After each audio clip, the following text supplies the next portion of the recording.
दोस्तों, आज तक अपन ने जो है कई जो टॉपिक है ज्योग्राफी ऑफ राजस्थान की स्पेशली उनके ऊपर अपन ने चर्चा करी और उनमें एक जो अपन ने महत्वपूर्ण जो राजस्थान के भूगोल का एक जो महत्वपूर्ण जो अध्याय है वो राजस्थान के भू आकृतिक प्रदेश या भौतिक प्रदेश फिजियोग्राफिक डिवीजन ऑफ राजस्थान।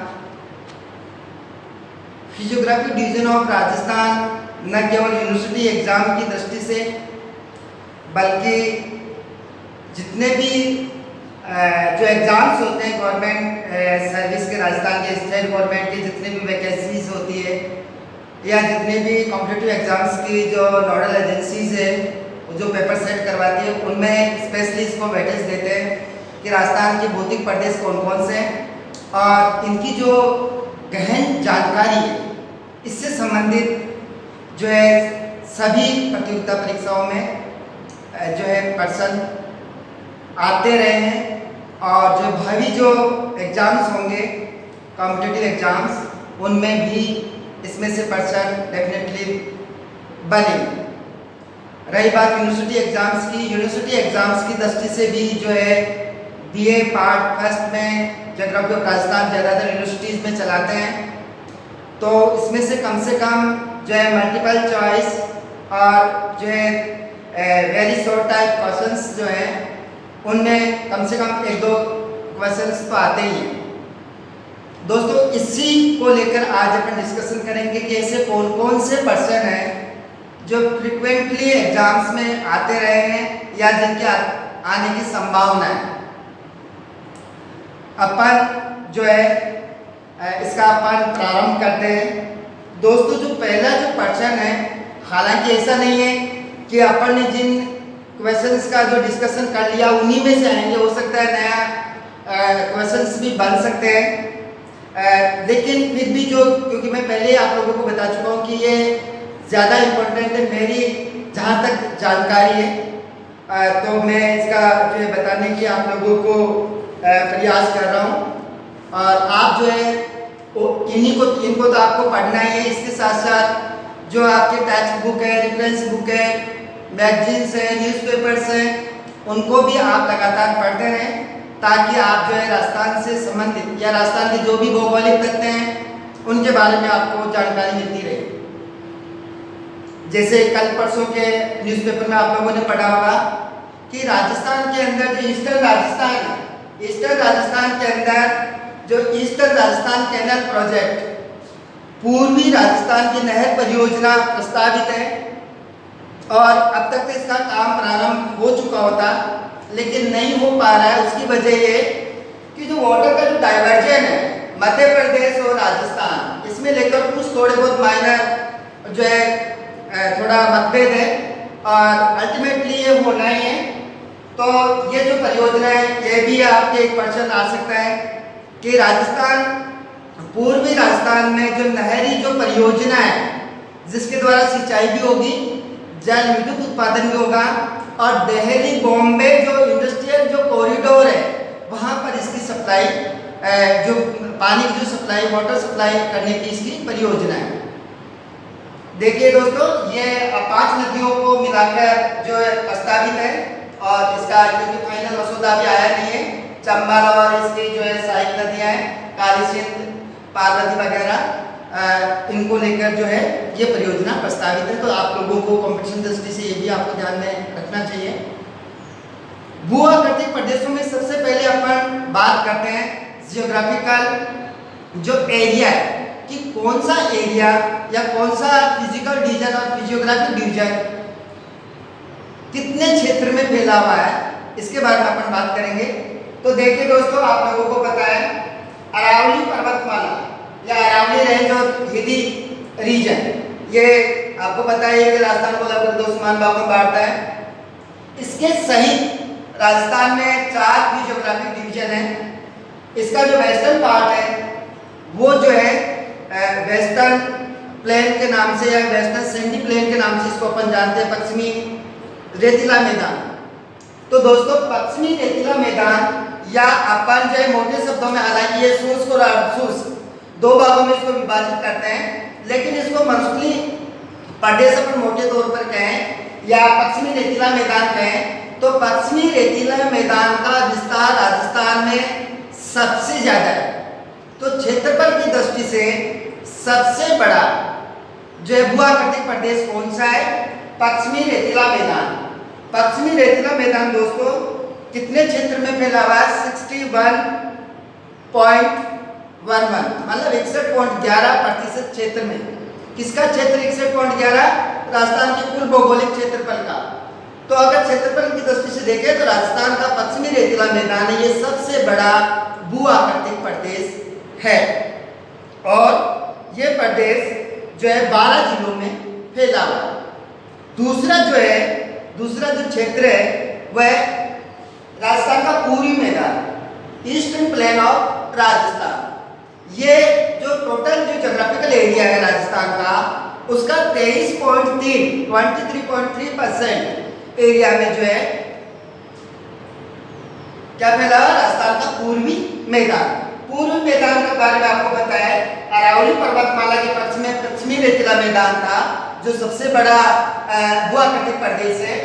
दूसरा अरावली पर्वतमाला यहाँ है यार, सेट में है ये और राजस्थान के बीचों बीच में। इसके उत्तर पूर्व और दक्षिण पूर्व में राजस्थान का पूर्वी मैदान फैला हुआ है और ये मैदान क्षेत्रफल की दृष्टि से राजस्थान का दूसरा भू-आकृतिक या भौतिक प्रदेश है और ये राजस्थान के 23.3% क्षेत्र में फैला हुआ है। तीसरा जो प्रदेश है भौतिक प्रदेश है राजस्थान का क्षेत्रफल की दृष्टि से तीसरी जिसकी रैंक है हायरार्की में वह है Aravalli range and hilly area, hilly region. Rajasthan का अरावली श्रेणी एवं पहाड़ी क्षेत्र, ये क्षेत्रफल की दृष्टि से राजस्थान में इसकी तीसरी पोजीशन है, तीसरा स्थान है और ये टोटल जो एरिया है राजस्थान का उसके 9% क्षेत्र में फैला हुआ है। लास्ट एंड फाइनल सबसे कम या सबसे छोटा जो राजस्थान का जो भौतिक प्रदेश है वह है क्षेत्रफल की दृष्टि से साउथ ईस्टर्न प्लेटू रीजन या जिसको अपन दूसरे शब्दों में हाड़ौती का पठार कहते हैं। ये जो है सबसे छोटा भू-आकृतिक प्रदेश है और ये राजस्थान के कुल भौगोलिक क्षेत्रफल का 6.89% क्षेत्र में ये फैला हुआ है। दोस्तों पहला जो प्रश्न था कि क्षेत्रफल के आधार पर जो है सबसे बड़ा और सबसे छोटा या क्षेत्रफल की दृष्टि से सबसे बड़े दो भौतिक प्रदेशों का नाम लिखिए या सबसे छोटे दो भौगोलिक प्रदेशों का नाम लिखिए या अवरोही क्रम में क्षेत्रफल की दृष्टि से इनको बताइए, इनके नाम बताइए। ऐसा प्रश्न जो है ऐसा क्वेश्चन जो है आपके एग्जाम में पूछा जा सकता है। दूसरा जो प्रश्न है वह है कि अरावली पर्वतमाला का सर्वोच्च पर्वत शिखर कौन सा है? देखिए दोस्तों, अपन ने जब अरावली श्रेणी एवं पहाड़ी क्षेत्र के बारे में अपन ने चर्चा करी थी तो मैंने जब इसके बारे में आप लोगों को बताया था कि अरावली पर्वतमाला को अपन 3 भागों में अध्ययन की दृष्टि से बांटते हैं। एक इसका जो उत्तरी अरावली है, एक मध्य अरावली है, एक दक्षिणी अरावली है। उत्तरी अरावली को अपन पुनः 2 भागों में अपन ने विभाजित किया था, वो आप लोगों को पता है। दूसरा मध्य अरावली है और तीसरा दक्षिणी अरावली है। दक्षिणी अरावली के अंदर एक मेवाड़ की पहाड़ियां और दूसरा जो है आबू ब्लॉक। दोस्तों सबसे पहले अपन बात करेंगे सबसे उच्च पर्वत शिखर की, हाईएस्ट पीक कौन सा है राजस्थान का। तो मैं आपको बताऊं कि जो इसका सदर्न मोस्ट पार्ट है अरावली पर्वतमाला का, कहाँ पे? राजस्थान में, क्योंकि अरावली पर्वतमाला तो नीचे तक चली गई है। लेकिन बात करें अपन राजस्थान की तो राजस्थान का सदर्न मोस्ट पार्ट कौन सा है? आबू ब्लॉक। आबू ब्लॉक अपने आप में एक पठार है, उस पठार के ऊपर जो है एक शिखर है, उसका नाम है जो है गुरु शिखर या संतों का शिखर भी कर्नल जेम्स टॉड ने कहा है। और इसकी सर्वाधिक ऊंचाई पाई जाती है राजस्थान में और इसकी कितनी ऊंचाई है? 1722 मीटर। एक महत्वपूर्ण इससे संबंधित बात है, वो ये है कि उत्तर में हिमालय पर्वत और दक्षिण में नीलगिरी की पहाड़ियां, इनके बीच में भी मतलब मध्य भारत में, संपूर्ण मध्य भारत में, जिसको अपन अगर देखें तो हिमालय पर्वत आ गया ऊपर, नीचे नीलगिरी की पहाड़ियां आ गई, इनके बीच में भी सर्वोच्च पर्वत शिखर गुरु शिखर भी है। ऊंचाई की दृष्टि से दूसरी जो सबसे बड़ी जो चोटी है या ऊंची चोटी है वह है सेर। दोस्तों आप लोगों को पता है सेर भी सिरोही जिले में ही, माउंट आबू में ही स्थित है और इसकी ऊंचाई 1597 मीटर है और ये राजस्थान की दूसरी सर्वोच्च ऊंची चोटी है और कहाँ है, सिरोही में। तीसरी जो है ऊंचाई, सर्वाधिक ऊंचाई की दृष्टि से तीसरी जिसकी पोजीशन है वो देलवाड़ा की पर्वत श्रेणी है या पर्वत शिखर है और देलवाड़ा की जो पर्वत शिखर है इसकी ऊंचाई 1442 मीटर। कई बार जो है ये आता है कि तीसरी चोटी जरगा है, लेकिन दोस्तों जरगा नहीं है, देलवाड़ा है। चौथी जो सर्वाधिक ऊंचा जो पर्वत शिखर है राजस्थान का, कौन सा, फोर्थ, चौथा, वो है जरगा। दोस्तों जरगा राजस्थान के उदयपुर जिले में स्थित है और कौन से पार्ट में, दक्षिणी अरावली में, और दक्षिणी अरावली में भी कौन सी जगह, मेवाड़ की पहाड़ियों में। ये मेवाड़ की पहाड़ियों में जरगा पर्वत शिखर स्थित है और राजस्थान की ऊंचाई की दृष्टि से चौथी सबसे ऊंची चोटी। ठीक है दोस्तों, अपन बात करेंगे कि जो है एज की जियोलॉजिकल जो टाइम है, भूगर्भिक जो टाइम है, कितनी पुरानी कौन सी चोटी है अरावली पर्वतमाला का, उसी संदर्भ में अपन चर्चा करेंगे। तो जो अरावली पर्वतमाला है वो क्वेश्चन ये बन सकता है आप लोगों के कि भारत की सबसे प्राचीन पर्वत श्रृंखला कौन सी है, या राजस्थान की सबसे प्राचीन पहाड़ी या पर्वत श्रृंखला कौन सी है। तो राजस्थान का आपको पता ही है कि सबसे फेमस यही है, लेकिन भारत की भी अगर अपन बात करें तो भारत की सर्वाधिक प्राचीनतम जो पर्वत श्रृंखला है और यहाँ तक कि विश्व की सबसे प्राचीनतम श्रृंखलाओं में इसको माना जाता है, इसको अरावली पर्वतमाला को। और अरावली पर्वतमाला के निर्माण का जो युग है इसमें हालांकि मतभेद पाया जाता है। मैं अरावली पर्वतमाला के बारे में जब मैंने अलग से आप लोगों को व्याख्यान दिया था, उसमें मैंने इसकी डिटेल आप लोगों की बताई थी। अपन यहाँ पर सिर्फ शॉर्ट में इसका अपन बहुत संक्षेप में अपन चर्चा करेंगे। तो ये है कि इसके निर्माण के टाइम में, निर्माण के समय में, युग में या एरा में या पीरियड में लेकर मतभेद है। कुछ लोग इसका जो है निर्माण काल आर्कियन एरा को मानते हैं, कुछ लोग जो है प्री कैम्ब्रियन को मानते हैं, कुछ लोग प्री पैलियोजोइक को मानते हैं, कुछ पैलियोजोइक को मानते हैं और कुछ इसका जो 2 बार उत्थान होना भी बताया है। तो जो दूसरा जो इसका उत्थान हुआ वो मेसोजोइक में भी मानते हैं। लेकिन फिर भी अपन औसत रूप से देखें तो अरावली पर्वतमाला का जो निर्माण है वो पैलियोजोइक युग में हुआ और ये विश्व की और भारत की, दोनों, भारत की नहीं बल्कि विश्व की प्राचीनतम पर्वत श्रृंखलाओं में मानी जाती है। दोस्तों तीसरा जो अपन जो इम्पोर्टेंट पर्सन की बात करें तो तीसरा जो पर्सन है वो ये है कि जो पठार है राजस्थान में, कौन सा पठार है राजस्थान में, हाड़ौती का पठार। और हाड़ौती के पठार को अध्ययन की दृष्टि से दोस्तों 2 भागों में बांटते हैं, एक दक्कन ट्रैप और दूसरा विंध्यन एस्कार्पमेंट या विंध्यन स्कार। जो राजस्थान का जो पठार है, दक्षिणी पूर्वी पठार है, इसको मालवा के पठार का ही एक्सटेंशन मानते हैं, उसका विस्तार मानते हैं। और दोस्तों मालवा का पठार कहाँ स्थित है, जो ये मध्य भारत में, अपन कहें कि मध्य प्रदेश के अंदर ये है, दक्षिणी पूर्वी भाग में विंध्याचल पर्वतमाला के ऊपर। देखिए विंध्यन जो राजस्थान दक्षिणी पूर्वी पठार यहाँ है और इसका जो इधर वाला पोर्शन है वो मालवा का पठार है और मालवा के पठार का एक्सटेंशन ही राजस्थान में पाया जाता है। तो दोस्तों ये आ सकता है कि राजस्थान के किस क्षेत्र में मालवाही पठार का विस्तार है, तो दक्षिणी पूर्वी पठार में, राजस्थान का दक्षिणी पूर्वी पठार में। नेक्स्ट जो अपन प्रश्न बन सकता है इसमें से, वो अरावली पर्वतमाला से संबंधित मैं आप लोगों को बता रहा हूँ कि अरावली पर्वतमाला का विस्तार किधर से किधर है। तो अरावली पर्वतमाला का विस्तार राजस्थान में दक्षिण पश्चिम से,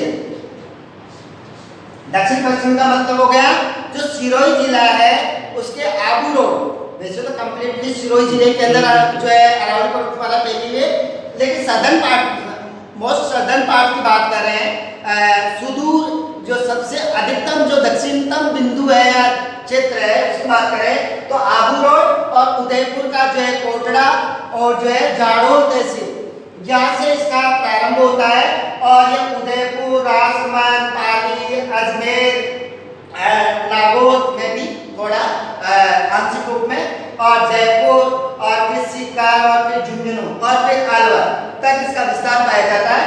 तो प्रश्न ये है दोस्तों, ये राजस्थान में अरावली पर्वत श्रृंखला का विस्तार किस दिशा में या इसकी दिशा क्या है विस्तार की। तो देखिए दोस्तों आपका उत्तर होगा अरावली पर्वतमाला राजस्थान में दक्षिण पश्चिम से उत्तर पूर्व की तरफ फैली हुई है।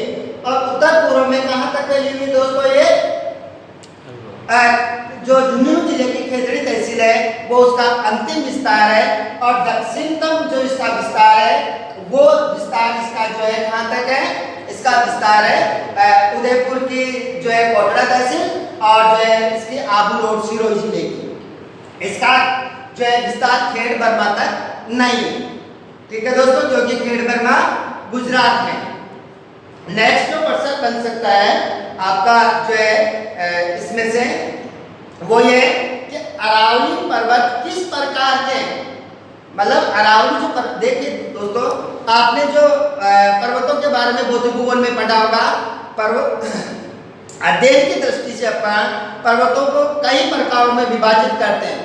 तो अगर मान लो इनको अपन आधार अलग अलग आधार पर अलग अलग है, तो जैसे मान लो निर्माण काल के आधार पर अपन बात करते हैं, तो निर्माण काल के आधार पर अरावली पर्वतमाला जो है कैलिडोनियन जो है पर्वत निर्माणकारी घटना से संबंधित है या कैलिडोनियन प्रकार की है। दूसरा जो है अगर वलन के हिसाब से बात करें तो जो है ये पर्वत वलित पर्वतों में सम्मिलित करते हैं, वलित पर्वतों में जिसमें वलन हो मोड़, तो इनको वलित पर्वत या मोड़दार पर्वत, हालांकि जो है भारत के जो नवीन पर्वत है वो भी वलित ही है, लेकिन अरावली पर्वतमाला प्राचीनतम होते हुए भी वलित पर्वतों में इसको अपन सम्मिलित करते हैं। तीसरा है अवशिष्ट रेजिडुअल माउंटेन। देखिए दोस्तों अरावली पर्वतमाला है, अगर उसके प्रकारों में अपन बात करें तो ये अवशिष्ट पर्वत है, घर्षित पर्वत है। अवशिष्ट पर्वत किसको कहते हैं, देखिए दोस्तों दो प्रकार की जो है क्रियाएं काम करते, दो प्रकार के बल काम करते हैं। एक जो है बाहरी बल जो पृथ्वी के द्वारा ऊपर काम करते हैं, नीचे काम करते हैं आंतरिक बल। जो एक्सोडेनेटिक जो फोर्सेस हैं उनमें एक डेनोटेशन में आता है आनाच्छादन। आनाच्छादन की दो प्रक्रियाएं पाई जाती है, एक अपवर्तन और अपक्षय। अपवर्तन की क्रिया ज्यादा होती है, अपक्षय की थोड़ी धीमी गति से होती है। तो अपवर्तन के द्वारा और अपक्षय दोनों के द्वारा ही अपन मानते हैं, और संयुक्त रूप से अपन कह सकते हैं आनाच्छादन के कारण अरावली पर्वतमाला ऐसा कहते हैं कि ये माउंट एवरेस्ट हिमालय पर्वत से भी ऊंचा ना कोई टाइम है, लेकिन ये इतना घिस गया है कि ये कई जगह पेनिप्लेन्सम प्राय मैदान के रूप में भी हो गया है, कहीं कहीं जो है पहाड़ियां हिलॉक्स नजर आते हैं, और जो है ये घसने के कारण जो है इसकी ऊंचाई बहुत कम हो गई है। इसलिए इस पर्वत को अरावली पर्वतमाला जो है या अरावली जो पर्वत है इसको अपन जो है किसमें सम्मिलित करते हैं, अवशिष्ट या घर्षित पर्वत भी इसको कहते हैं। और जो है एक मैंने बताया वलित पर्वत या मोड़दार पर्वत कहते हैं, और कैलिडोनियन पर्वत निर्माणकारी घटना से ये संबंधित है। तो ये हो गया। और इसके अलावा नेक्स्ट जो है गग्गन नदी। गग्गन नदी को स्थानीय भाषा में क्या कहते हैं, देखिए दोस्तों ये पर्सन बहुत इंपॉर्टेंट है, बहुत बार आता रहता है। घग्गर नदी, घग्गर अब वर्तमान में नदी नहीं रही है दोस्तों, ये जो एक नाली का रूप ग्रहण कर चुकी है, क्योंकि पानी की आवाज इसमें कम हो गई है, इस वजह से जो है इसको एक नाली कहने लग गए अब, या नाली का रूप इसने ग्रहण कर लिया। लेकिन इसको स्थानीय भाषा के अंदर इसको क्या कहते हैं, तो इसको कहते हैं नाली।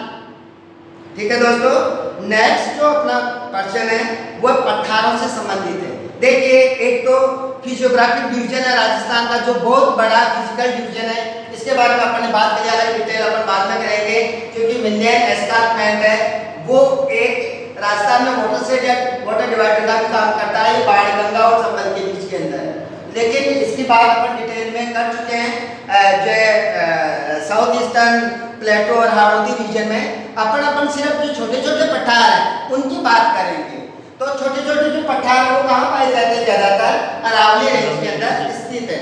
इन पठारों को स्थानीय भाषा में क्या कहते हैं और ये कहाँ पर स्थित है, इससे संबंधित प्रश्न भी बार बार जो प्रतियोगिता परीक्षाओं में और यूनिवर्सिटी एग्जाम्स में आते रहते हैं। तो दोस्तों, इसके बारे में आपको, क्योंकि मैं 2-4 के बारे में आपको मैं बता रहा हूँ, लेकिन आपको जो जितना संभव हो सके आपको जो राजस्थान के पठारों के बारे में आपको जानकारी करना चाहिए, उनके बारे में आपको पढ़ना चाहिए। देखिए दोस्तों, सबसे जो फेमस जो राजस्थान का जो पठार है, जो अरावली पर्वतमाला में स्थित है, वो बोराट का पठार है। बोराट का पठार कहाँ पर है, मेवाड़ की पहाड़ियों में स्थित है। मेवाड़ का उदयपुर राजसमंद में। ठीक है दोस्तों, तो उदयपुर के अंदर या अपन कह सकते हैं मेवाड़ की पहाड़ियों में जो है कुंभलगढ़ और गोकुंदा के बीच में जो है जो पठार पाया जाता है उसको बोराट का पठार के नाम से जानते हैं। दूसरा उड़िया का पठार। उड़िया का पठार देखिए दोस्तों, जो माउंट आबू है, माउंट आबू या अपन बोल सकते हैं कि आबू ब्लॉक है, आबू ब्लॉक में माउंट आबू है। माउंट आबू के पास के अंदर जो है आपको मैंने पहले आपको बताया अभी कि गुरु शिखर है। गुरु शिखर से नीचे जो एक समतल भाग है उसको उड़िया के पठार के नाम से जानते हैं। दोस्तों देखिए, नेक्स्ट है लसाड़िया का पठार। लसाड़िया का पठार भी फेमस है, बार बार जो है कॉम्पिटिटिव एग्जाम्स, यूनिवर्सिटी एग्जाम्स में आता रहता है।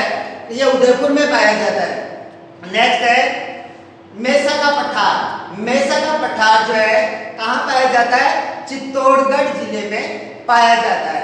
ठीक है दोस्तों, अब अपन बात करते हैं पहाड़ों की। हालांकि पहाड़ जो है अरावली जो रेंज है, इसके अंदर जो है रेंज का मतलब ये है कि जो पर्वत श्रेणी का मतलब ये कि जब पहाड़ियां एक क्रम में एक सीध में विभिन्न पर्वत शिखरों को लेकर फैली हुई होती है, उसको पर्वत श्रेणी कहते हैं। ठीक है, पर्वत श्रृंखला और पर्वत श्रेणी में थोड़ा सा माइनर फर्क मैं पहले आप सबको बता चुका हूँ कि पर्वत श्रेणी एक ही युग में बनती है, जबकि पर्वत श्रृंखला माउंटेन रेंज अलग अलग युगों में बनती है। आप देखिए, इसके अंदर जो बहुत सारे जो पहाड़ियां हैं छोटी छोटी, जिनके अलग अपने स्थानीय नाम है। तो अपन एक जो पहाड़ है वो फेमस है, कॉम्पिटिटिव एग्जाम्स में आता रहता है, वो है नाग पहाड़। नाग पर्सन यूं बन सकता है कि नाग पहाड़ को नाग पहाड़ क्यों कहते हैं, या नाग पहाड़ कहाँ स्थित है, तो दोस्तों ये मध्य अरावली में। आप लोगों को पता है कि जो अरावली पर्वतमाला है उसमें सबसे नीचा जो भाग है या अरावली का प्रदेश है वो मध्य अरावली है। मैं पहले आप लोगों को बता चुका हूँ, पहले इसका जो अपन ने विस्तृत जो चर्चा करी थी उसमें। इसके अंदर ही अजमेर जिले में अजमेर सिटी के जो है वेस्टर्न भाग में नाग पहाड़ है, और नाग पहाड़ से ही जो है लूनी नदी का उद्गम माना जाता है। हालांकि कुछ विद्वान उन्होंने बताया है कि यहाँ से सागरमती और सरस्वती का उद्गम होता है, और जो अजमेर जो जिला है उसमें गोविंदगढ़ तहसील है, उस गोविंदगढ़ में जाके दोनों जो नदियाँ सागरमती और सरस्वती दोनों जाके मिलती है, और मिलने के बाद में इसका प्रॉपर जो नाम है लूनी पड़ता है। उस मिलन संगम के बाद में, किसका संगम, जो है सागरमती और सरस्वती, उसके बाद में जो है इसको किस नाम से जानते हैं, इसको लूनी के नाम से जानते हैं। लूनी मतलब इसका जल जो है लवणता युक्त है इसलिए, और नाग पहाड़ इसलिए क्योंकि इसकी जो शेप है, जो आकृति है, तो सर्पिलाकार या सांप जैसी, स्नेक जैसी, इसको अपन नाग पहाड़ कहते हैं। तो इससे संबंधित पर्सन भी आते रहते हैं, आप लोग ध्यान रखिएगा। नेक्स्ट है डोरा पर्वत अरावली श्रेणी किस क्षेत्र में स्थित है।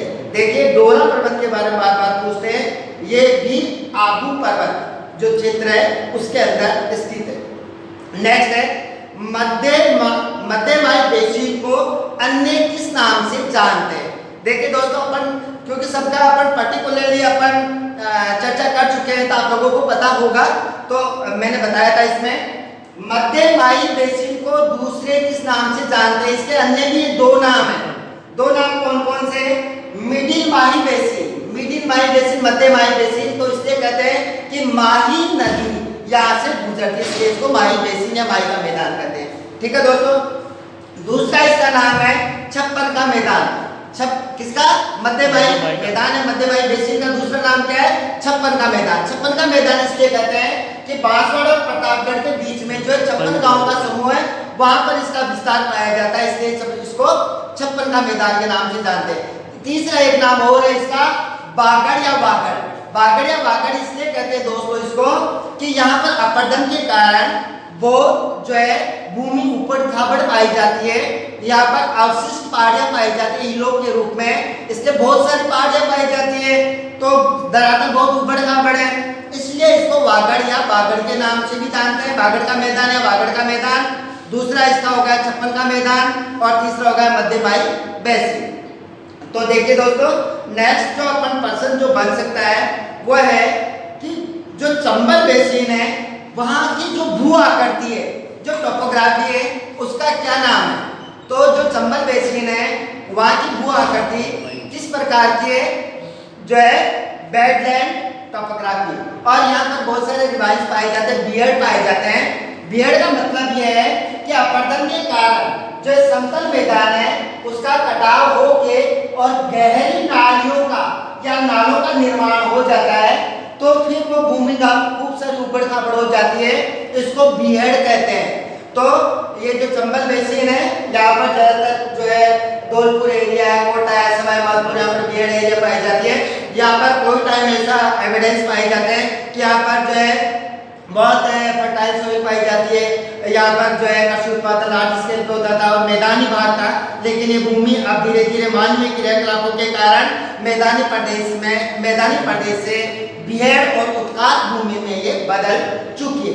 तो उसको प्रश्न ये आता है कि उत्कात भूमि राजस्थान में किस भाग में पाई जाती है ज्यादातर, या फिर जो है चंबल बेसिन में जो उत्कात जो भूमि पाई जाती है वो किस प्रकार की पाई जाती है, या टोपोग्राफी किस प्रकार की पाई जाती है? Wetland topography. नेक्स्ट जो पर्सन बन सकता है वो ये है कि बहुत बार एग्जाम में आता है कि मैंने पहले ही बताया आप लोगों को कि जालौर और सिरोही के अंदर पर्वतों को भाकर के नाम से जानते हैं, और जो पर्वत है उनकी शेप एंड साइज में फर्क होता है, इस वजह से उनके स्थानीय नाम है और उन स्थानीय नामों के आधार पर किस क्षेत्र में किस आकृति वाले पर्वतों को किस नाम से जानते हैं, तो इसके बारे में प्रश्न बार बार पूछा जाते रहे हैं। तो पहला है गोलाकार पहाड़ियाँ, गोलाकार पहाड़ियाँ, और इसका दूसरा नाम है छप्पन की पहाड़ियाँ।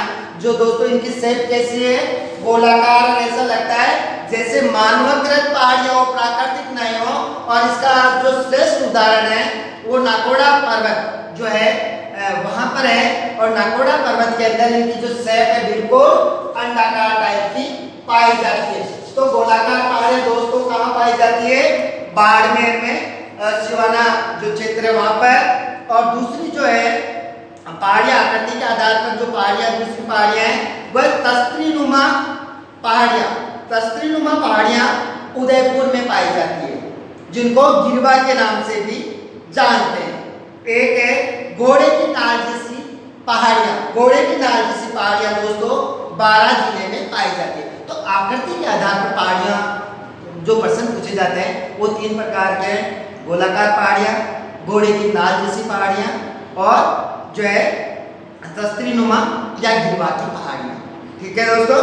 नेक्स्ट जो प्रश्न जो बार बार जो आते रहे हैं वो ये है कि तोरावटी की पहाड़ियाँ कहाँ पाई जाती है। देखिए दोस्तों जो नर्दन पार्ट या जो इसका नॉर्थ ईस्ट पार्ट है अरावली पर्वत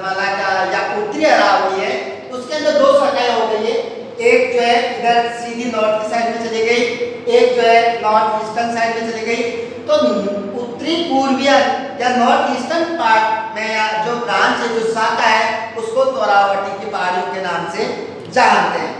अब है कि राजस्थान में एक जैसे प्रश्न आ सकता है कि राजस्थान में जो है मुख्य जल विभाजक कौन सा। वैसे मैंने बताया कि मैंने एस्कार्पमेंट भी वाटर डिवाइडर जल विभाजक है।